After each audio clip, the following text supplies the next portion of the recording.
घामसहित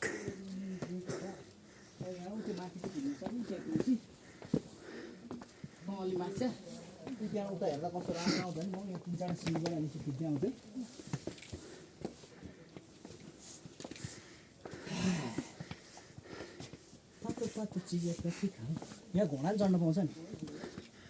हुन्छ ल अब त हिउँ यतातिर चाहिँ अलि धेरै नै हिउँ परेको छ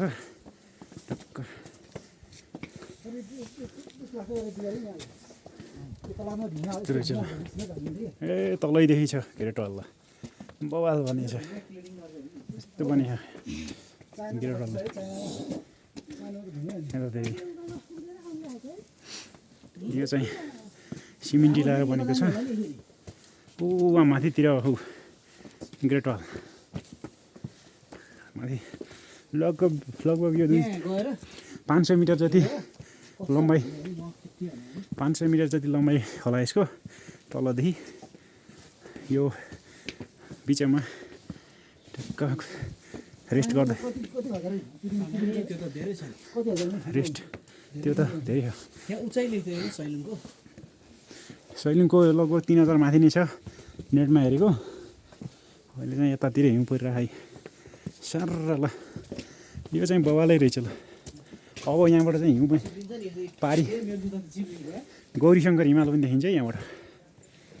यतातिर बवाल सर म तपाईँलाई जुम गरेर पनि देखाउन चाहन्छु ल यताको चाहिँ गौरीशङ्कर हिमाल बवाल छ फेरि त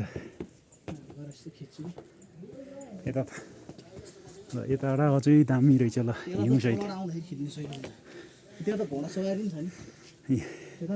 ऊ वहाँ त बवाल रहेछ त्यो भ्यू त ऊ त्यहाँ चाहिँ अब खाना खान जाने होला आएर त्यहाँ गएर फुल यहाँको भिडियो नलिई जानु टिकटक सिकटक बनाउने बवाल रहेछ यार यो स्वर्गधारी त के हो र यो स्वर्गधारी त ल नेपालको स्विजरल्यान्ड नै हो सर आज चाहिँ कता माथि हिउँ परे जस्तो पनि देखिएको थियो कतापट्टि हो कुनै यस्तो उकालो छ ठाडै यो चाहिँ अलिकति गाह्रै हुन्छ जानलाई बुढाबुढीलाई चाहिँ बिस्तारै हिँड्नुपर्छ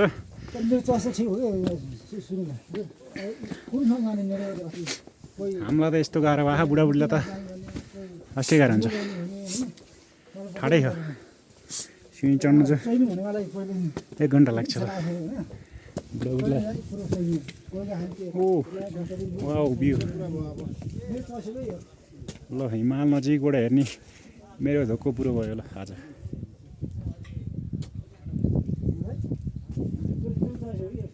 यस्तो छ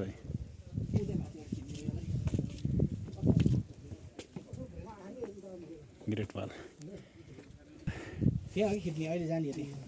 फर्किँदै जानुपर्छ बाह्र देखाएर मजाले घुमेर अब घर बाँसी बस्नु त हामी हो त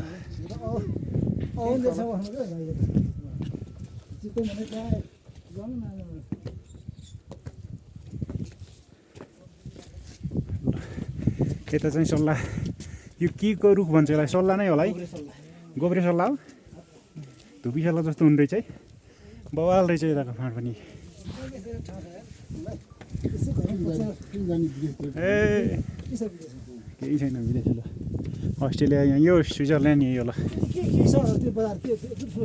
ल यो घर चाहिँ पुरै विदेशी घर जस्तो हो